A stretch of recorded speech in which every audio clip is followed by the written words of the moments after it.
Sepertinya bakal ada lagi tersangka fitnah ke Pak Jokowi yang ikut jejak Rismond untuk meminta RJ atau restoratif justice. Ada bocoran, Dr. Tifa sementara mempertimbangkan untuk RJ. Karena dengan keluarnya Rismond dari 3 sekawan teroris, Tifa sepertinya sangat terpukul. Apalagi Tifa yang sebelumnya pernah sampai menangis meminta Jokowi agar jangan memenjarakannya. Bahkan Tifa tidak lagi datang bersama Roy Suryo dan Refli Harun saat MK menolak gugatan mereka. Bocoran Tifa diduga bakal ikut jejak Rismond secara tersirat diungkapkan tersangka klaster 1, yaitu Kurnia Triroyani. Di salah satu podcast terbaru, Kurnia keceplosan meragukan klaster 2 yang tinggal terdiri dari Roy Suryo dan Tifa. Kurnia hanya yakin pada tersangka klaster 1, yaitu dirinya, Rustam dan Rizal Fadila. Sedangkan di klaster 2, dia meragukan. Bahkan Kurnia memention secara khusus Dr. Tifa. Dia pun seperti memberikan penguatan kepada Tifa agar tidak melakukan RJ dan minta maaf ke Pak Jokowi. Ibu Tifa, rahimakumullah, saya yakin dimanapun engkau berada, stay tune, stay in the struggle, don't go anywhere, accompany us, ya Allah. Gitu. Menanti hadiah Allah. Yang penting satu, hati harus bersih, niat harus bersih dan lurus, dan selalu berserah diri kepada Allah. Itu yang kami minta selalu dijaga. Dan inilah yang paling sulit, Mas Margi. Mengapa sampai pada tahap ini, istiqomah itu tidak gampang. Pionir itu biasa, banyak yang jadi pionir. Tapi bertahan saat orang lain tidak bertahan, itu tidak gampang. Oke. Apakah kapal ini nanti akan dengan penumpang yang sama hingga di pelabuhan yang dituju? Atau bisa jadi akan berkurang lagi penumpang? Kalau melihat ya semakin kecilnya ini grup dan kedekatan kami, semoga saya tidak salah. Insya Allah tidak ada lagi. Setidak-tidaknya di klaster 1. Di klaster sendiri? Ya. Kalau klaster sebelah? Saya sangat baik dengan Bu Tifa. Saya mengagumi beliau. Kadang-kadang kami itu orang sering salah sebut. Orang selalu mengira di jalan kalau Ibu Tifa ya. Bukan Bu. Oh iya Bu Kurnia begitu kan. Bahkan sedang makan soto pun orang mengenali kami begitu. Ya sekedar minta foto atau apa ya. Ya jadi selebritis dadakan lah. Walaupun ini tidak membanggakan. Karena saya merasa terganggu kadang-kadang begitu kan. Saya meyakini Bu Tifa seorang muslimah yang kuat. Cerdas sekali begitu. Maka Ibu Tifa, rahimakumullah, saya yakin dimanapun engkau berada, stay tune, stay in the struggle, don't go anywhere, accompany us. Kita berjuang bersama-sama, merdeka! Yang membuat juga Tifa terpukul karena gugatan mereka di MK ditolak. Tifa pun tak hadir bersama Roy Suryo dan Refli Harun. Tifa sepertinya kecewa berat dan merasa bahwa mereka akan dipenjara jika terus bertahan. Roy Suryo sendiri juga tampak kecewa, ekspresinya kalut dan seperti tidak ada harapan lagi. Ini juga membuktikan Refli Harun itu ahli abal-abal. Karena terbukti, selain dia disemprot hakim MK beberapa kali, kini gugatan mereka ditolak. Kawan-kawan semua, terima kasih atas kehadirannya. Tadi kita baru saja mendengarkan pembacaan putusan perkara nomor 50 yang diajukan oleh masih RRT waktu itu ya, Roy Rismond Tifa atau Tifa Roy Rismond. Dan kita tahu bahwa hasilnya itu dinyatakan tidak dapat diterima. Jadi begini kawan-kawan semua ya. Pertama, saya pribadi karena dinyatakan tidak dapat diterima, ya kita ingin mengajukan lagi ya mungkin sampai kemudian kasus ini disidangkan dengan saksi dan ahli. Itu satu. Yang kedua, sebenarnya kalau kita lihat alasan tidak dapat diterimanya, menurut saya agak terlalu sederhana. Karena satu, hakim tidak bisa menemukan kaitan antara pasal yang dimohonkan dengan kerugian konstitusional pemohon. Ini menurut saya agak aneh.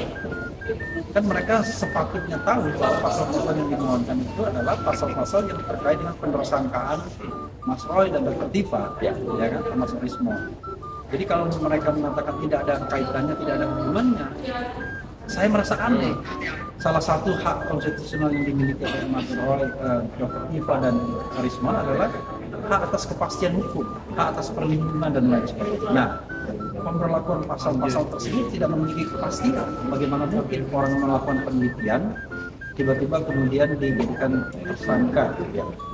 Itu Betul.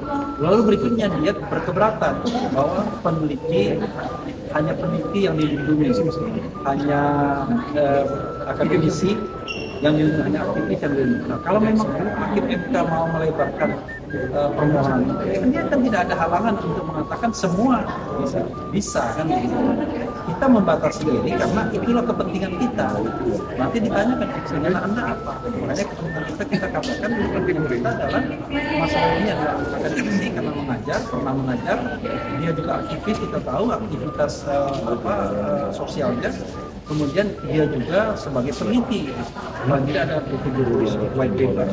Yang menarik juga, Rismond mulai buka-bukaan borok Roy Suryo. Di videonya terbaru, Rismond membongkar bahwa Roy Suryo jauh dari level peneliti dan penulis. Karena Roy Suryo tidak mampu menulis. Bahkan dari 700-an halaman buku Jokowi White Paper, Roy Suryo hanya mampu menulis 56 halaman. Itu pun hanya ditulis WA, yang merangkum dan menstrukturkannya Rismond. Bahkan Rismond menegaskan, Tifa menjadi saksi hal itu. Anda, Pak Roy Suryo, Anda tidak punya usaha sama sekali untuk menatanya dalam dokumen, sehingga saya tinggal menempatkan pada buku file dokumen yang telah saya tata. Sayalah yang menatanya halaman demi halaman tulisan Anda itu. Sebagai peneliti yang merasa paling hebat saat ini, tidak memiliki jejak itu satu pun. Tidak ada buku, book chapter, jurnal yang tercatat dalam Google Scholar Anda. Tetapi Anda meremehkan semua orang, mendewakan diri sendiri. Ini yang membuat saya kecewa. Yang bisa dipertanggungjawabkan. Anda hanya bernarasi, menggunakan sopel, langsung merasa paling hebat. Jangan sesatkan publik, Pak Roy Suryo. Yang 50 halaman itu milik Anda. Yang Anda berikan lewat hanya chat messages yang tidak terstruktur dalam buku, seperti buku. Belajar dari kejadian itu. Saya sangat tidak percaya Anda memiliki kompetensi untuk menulis buku Gibran Black Chapter ataupun apapun. Ya, buka baju, ada kaos, gak lucu, Pak Roy Suryo. Sekali dua kali mungkin lucu, tapi orang lama-lama muak dengan perilaku Anda. Yang mengaku sebagai peneliti yang paling hebat, yang diglorifikasi oleh para pendukung fanatik buta Anda. Penelitian itu dikapitalisasi, dipakai oleh kepentingan-kepentingan politik. Oleh karena itu saya keluar dari kasus ini karena saya mencium aroma politik yang sangat bau busuk. Politik yang sangat bau busuk. Bagaimana tulisan saya dieksploitasi untuk kepentingan mereka. Bagi kalian yang tidak percaya, saya hanya mengatakan, terserah.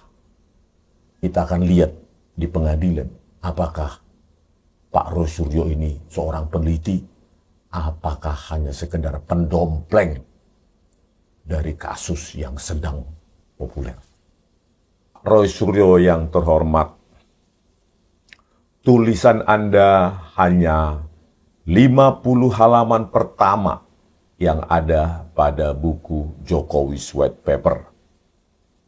Yang Anda kirimkan berupa tulisan dalam WA, ya, WhatsApp, tulisan, bukan lampiran dalam bentuk Word document. Tulisan Anda hanya berupa WA messages yang saya kemudian lakukan ekspor, saya copy, ya, pesan-pesan Anda tersebut yang dikirimkan oleh Bu Tifa. Saya kirimkan akhirnya ke email, lalu saya tata dalam bentuk Word document.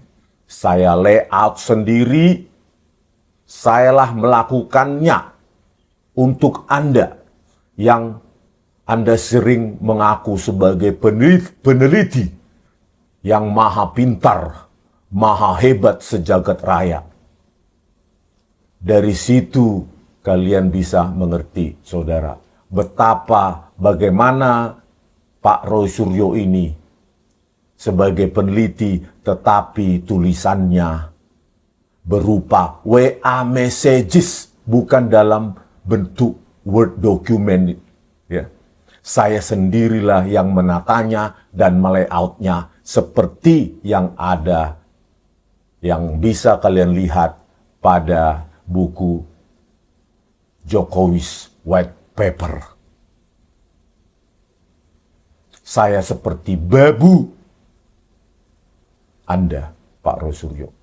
Anda tidak punya usaha sama sekali untuk menatanya dalam dokumen, sehingga saya tinggal menempatkan pada buku file dokumen yang telah saya tata.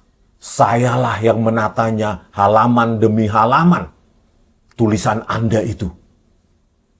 Bagaimana mungkin seorang peneliti, Anda mengaku peneliti paling hebat seantero dunia ini, tetapi Anda mengirimkannya lewat WA, WhatsApp messages. Apakah Anda masih ingat itu? Atau Anda berbohong tentang hal ini? Karena saksinya ada, yaitu Dr. Tifa. Yang kedua, poin kedua, tulisan Anda, Pak Roy Suryo, bagi saya hanya sekedar artikel-artikel seperti yang ada di artikel online. Bukan merupakan kajian ilmiah digital forensik yang secara mendalam dan objektif. Itu hanya menceritakan kejadian-kejadian yang menurut saya itu hanya kerja jurnalistik. Yang ketiga, metode yang ada pada tulisan Anda 50 halaman pertama pada buku Jokowi's White Paper memiliki dua metodologi. Yang pertama, ELA, Error Level Analysis, dan Gradient Analysis yang terakhir Anda tambahkan kepada saya. Error Level Analysis itu merupakan analisa distribusi rasio kompresi pada sebuah citra digital.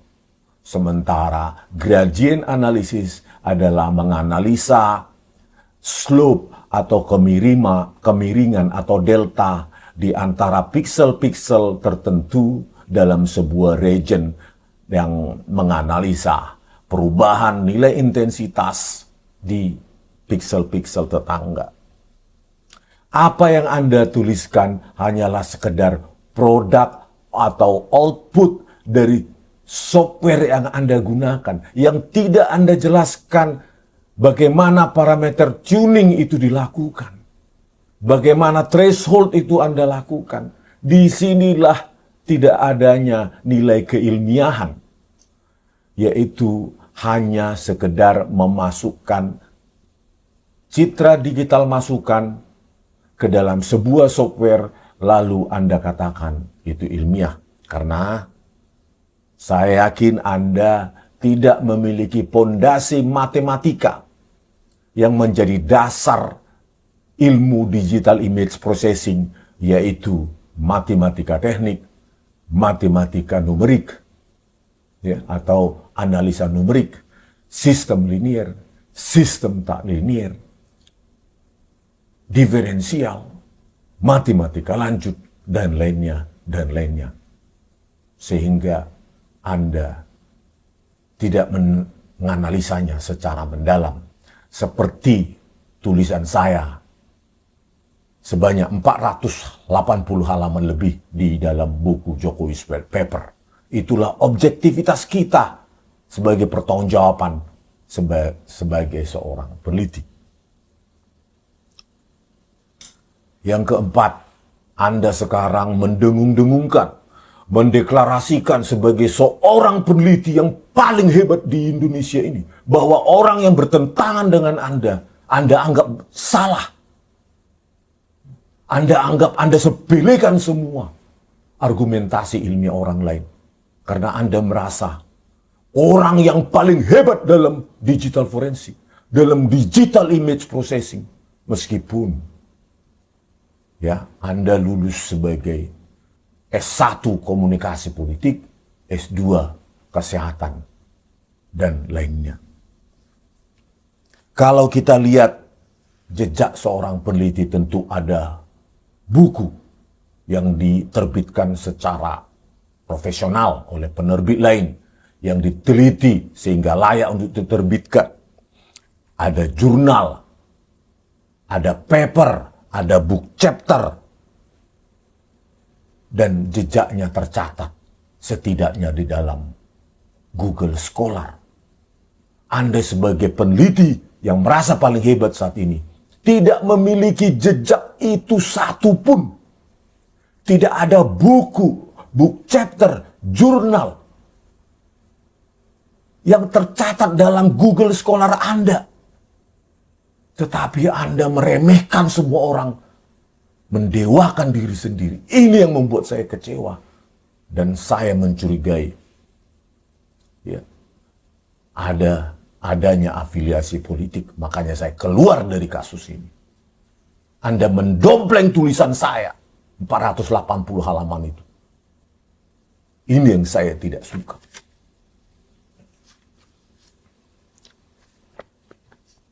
Yang kelima, ini untuk menyadarkan para pendukung fanatiknya, fanatik dari Roy Suryo.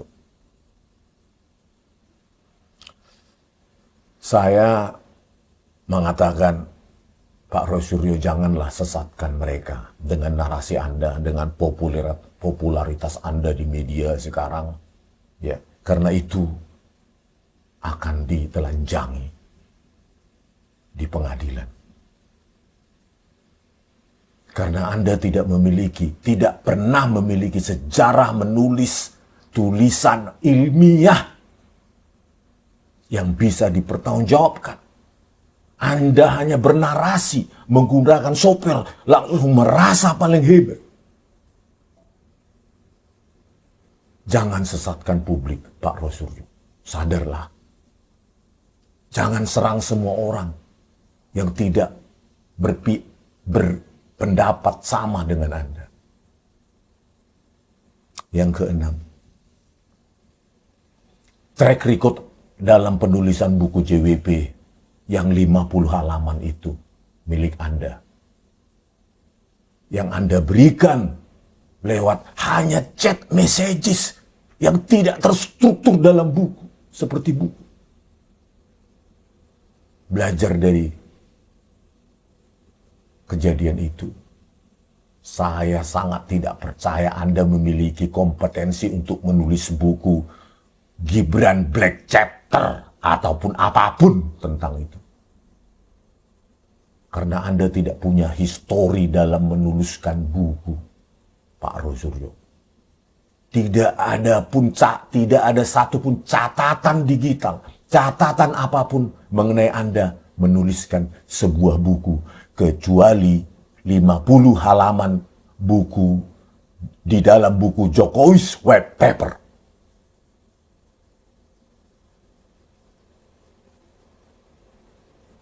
Yang ketujuh, jika ini mau diselesaikan secara ilmiah, saya siap bertemu secara terbuka dengan Anda, Pak Roy Suryo, untuk mengungkapkan analisa temuan saya yang baru. Bagaimana saya memasukkan variabel geometri, variabel pencahayaan di dalam analisa-analisa saya yang menjadi pembaruan dalam analisa saya yang 480 halaman itu tersebut. Ini membuktikan bahwa saya tidak bias sebagai peneliti, tidak didrive oleh kepentingan politik apapun. Itulah yang saya terangkan kepada penyidik. Ayo kita bertemu secara terbuka. Kita tunjukkan kepada publik bagaimana kualitas saya, kualitas Anda, dan yang lainnya, para peneliti lainnya. Itu yang paling bermartabat, yang bisa kita lakukan. Jangan menyerang sana sini dengan gaya buka baju. Ada kaos. Gak lucu, Pak Roy. Sekali dua kali mungkin lucu. Tapi orang lama-lama muak dengan perilaku Anda. Yang mengaku sebagai peneliti yang paling hebat. Yang diglorifikasi oleh para pendukung fanatik buta Anda.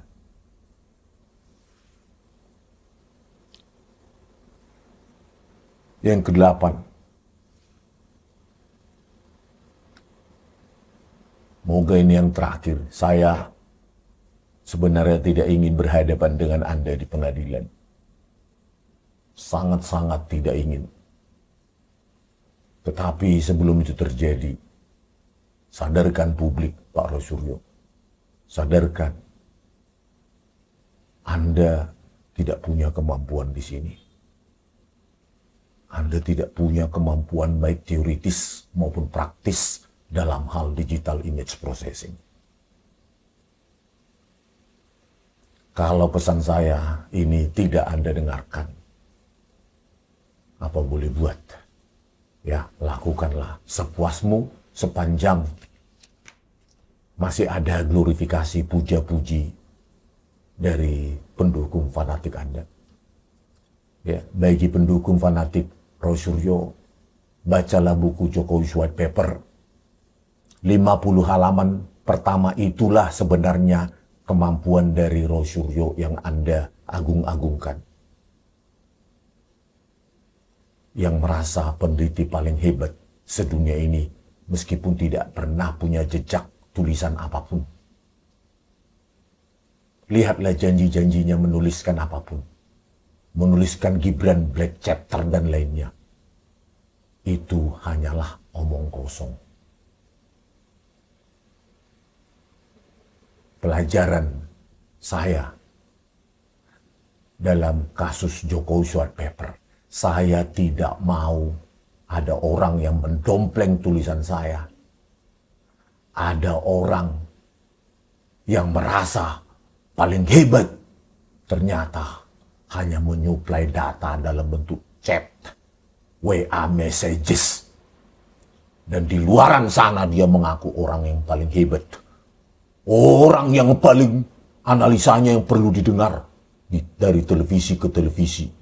Sampai 2-3 kali. Kehausan popularitas. Semoga ini menjadi pembelajaran publik. Jangan penelitian itu dikapitalisasi, dipakai oleh kepentingan-kepentingan politik. Oleh karena itu saya keluar dari kasus ini karena saya mencium aroma politik yang sangat bau busuk. Politik yang sangat bau busuk.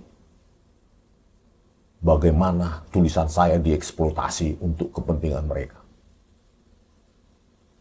Bagi kalian yang tidak percaya, saya hanya mengatakan, terserah. Kita akan lihat di pengadilan, apakah Pak Roy Suryo ini seorang peneliti, apakah hanya sekedar pendompleng dari kasus yang sedang populer. Terima kasih. Semoga ada yang sadar. Kalau tidak sadar pun, who cares? Yang menarik juga, Rismond ternyata belum lolos juga dari ancaman jeruji penjara. Karena perkembangan terbaru soal dugaan pemalsuan ijazah S2 dan S3 Yamaguchi membuka fakta mengejutkan. Trio Roni Teguh, Joshua Sinambela, dan Billy Offside sudah ke Universitas Yamaguchi langsung dan mendapatkan fakta bahwa Rismond tidak pernah lulus dari Yamaguchi. Jadi makin kuat dugaan bahwa ijazah Rismond palsu. Guys, resmi dalam penelusuran kami, Rismond Hasiholan Sianipar tidak pernah lulus di Yamaguchi, Jepang, Fakultas Engineering. Bersama saya lagi Bang Bill. Di video kali ini aku menginformasikan bahwa fakta-fakta yang kami temukan di kampus Yamaguchi Jepang ini terkait laporan saya bersama Roni Teguh, Joshua Sinambela terhadap Rismon Hasyolan Sianipar yang mengaku lulusan Yamaguchi Jepang, doktor bahkan juga S2. Yang bersangkutan telah menjadi saksi ahli di beberapa persidangan, bahkan membuat banyak buku dengan identitas sebagai alumni Yamaguchi. Tentu semua masyarakat Indonesia tertipu oleh perbuatan seorang Rismon yang memposisikan diri sebagai akademisi, sebagai peneliti. Bahkan beberapa kampus di Indonesia, baik itu Universitas Brawijaya, UNRAM, dan juga lembaga-lembaga tertentu yang kemudian pernah menjadi korban dari Rismon Hasyolan Sianipar harus kemudian dia pertanggungjawabkan. Demikian juga dengan mahasiswa-mahasiswanya yang pernah menjadi santri ketika dia menjadi dosen. Guys, apa yang saya lakukan bersama Joshua, Roni Teguh yang langsung berkunjung ke Yamaguchi, ini adalah bentuk dari tanggung jawab kami ketika kami melaporkan sosok Rismon. Di beberapa peristiwa kami mengunjungi Yamaguchi ini, kami bertemu dengan salah seorang dosen dan juga seorang mahasiswa aktif dari Indonesia yang kemudian memberikan informasi dan tambahan-tambahan pengetahuan untuk memastikan benarlah seorang Rismon tidak pernah lulus.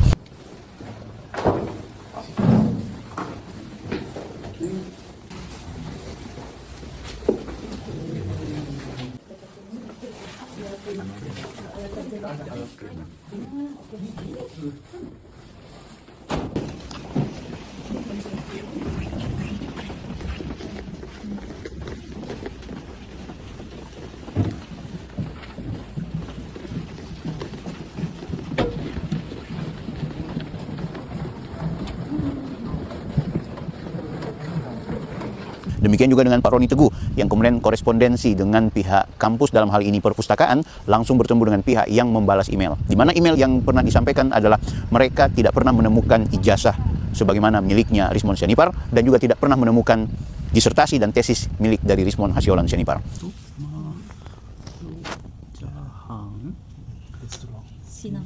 Dalam keterangannya beliau bahwa チェック、はいはい。ニュースになってるんですよ。はいはいはい。なかなかね、ニュースペーパー、新聞全部そっちの方で、インドネシアの方であインドはネシアからまだニュースになってるんです。うちもそういうニュースがあったってのは知ってて、じゃあまだまだしっかり探さんにゃなと思ってるんですけど、いかんせん数が多くてですね、数が多くてですね、今まで卒業した分全員分がね、あるんで、ちょっと CD もたくさんあるんでですね、なかなかちょっと見つけれてないんですけど、すみません、まだ引き続き探して見つかるように探そうと思う。言っとった方がいい。じゃなあ、berita頑張っ tentang て ini dia baca. Oh. Dia baca. 頑張って見つかるよう Jadi に beliau 探しますので、 Dia sudah tahu dia tentang ini. 頑張って jadi udah diketahui pihak Yamaguchi. 探します。どうできた？できた？ありがとうございます。ありがとうございました。わ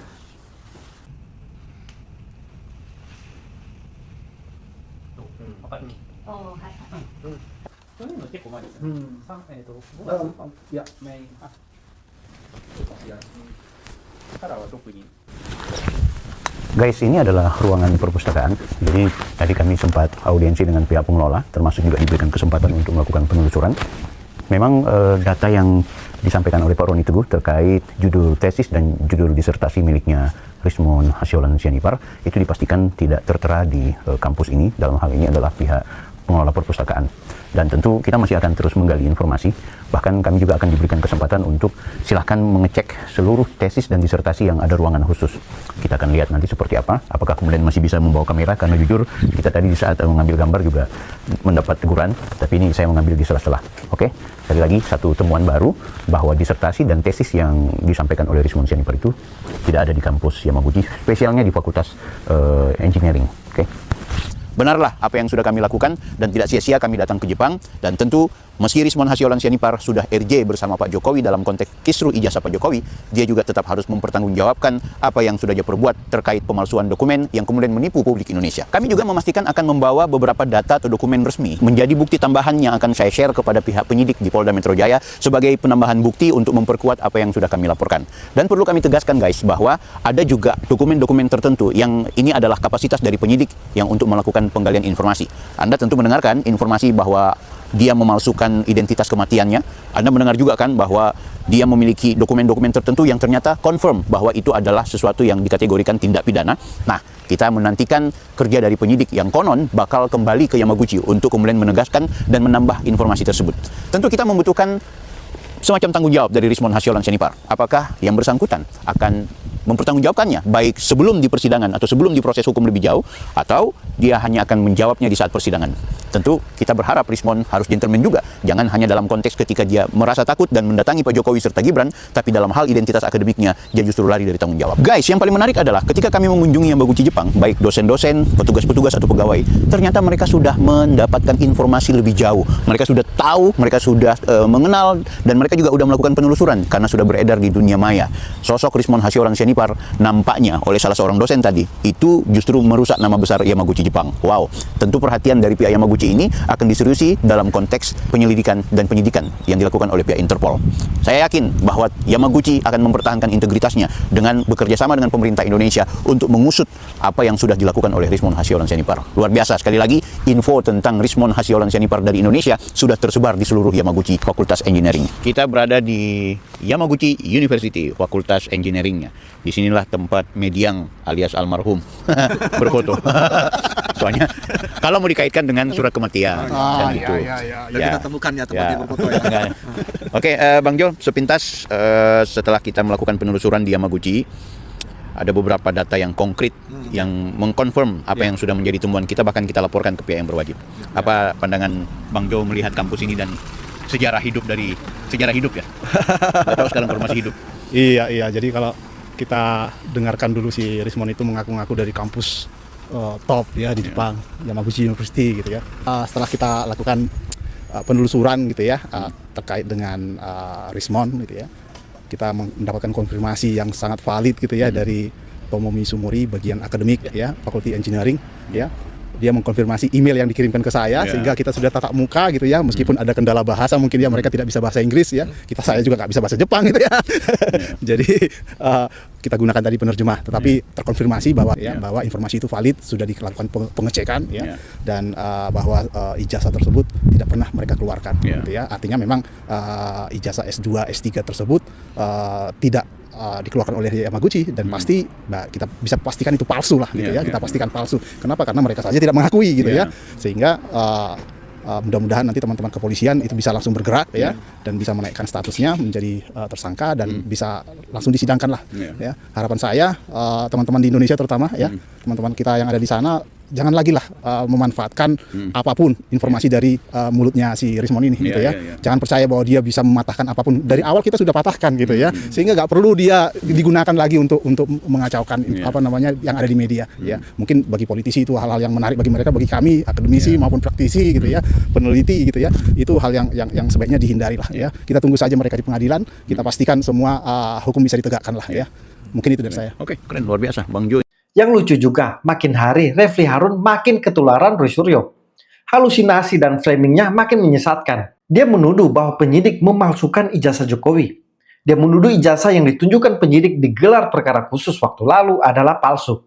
Tapi lucunya, Rismon langsung ciut ketika ditantang akan dilaporkan pengacara Jokowi. Dia berdalih itu keyakinannya. Padahal di mata hukum, sebuah fitnah tidak bisa dianulir hanya dengan kata pembuka dengan menyebut keyakinan saya. Namanya fitnah, tetap fitnah. Yang masuk akal adalah dokumen itu baru diadakan hari ini. Ya. Itu yang masuk akal. Abang untuk dua dokumen itu palsu. Abang tuduh ijazah itu palsu. Baru diadakan minggu kemarin. Itu keyakinan saya. Itu keyakinan saya. Ini penting. Jadi waktu ditunjukkan itu di Polda, itu baru dibuat.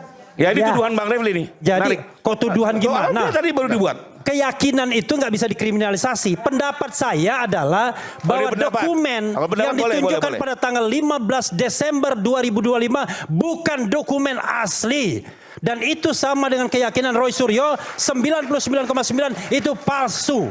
Bang, itu baru dibikin. Jadi selama ini Bang, saya sebentar serius nih Bang Refli. Abang orang hukum Bang, masa bicaranya judgement Bang, itu nggak benar Bang. Jadi kubu Roy Suryo ini makin tertekan. Rismon bermanuver. MK tolak gugatan mereka. Jadi gambaran di persidangan nanti sudah kelihatan bahwa mereka akan kalah telak. Itulah yang membuat Tifa kabarnya mulai mempertimbangkan untuk minta maaf juga ke Jokowi agar mendapatkan RJ. Tapi memang ini belum ada keterangan langsung dari Tifa. Tapi jika benar, nanti Roy Suryo akan ditinggal sendirian. Bagaimana? Kalian setuju Tifa juga minta maaf ke Jokowi dan mendapatkan RJ? Coba komen di kolom komentar. Teman-teman, itulah informasi yang bisa saya share di video kali ini. Kalau dirasa bermanfaat, jangan lupa komen, like, dan bagikan. Terima kasih. Salam kontra narasi.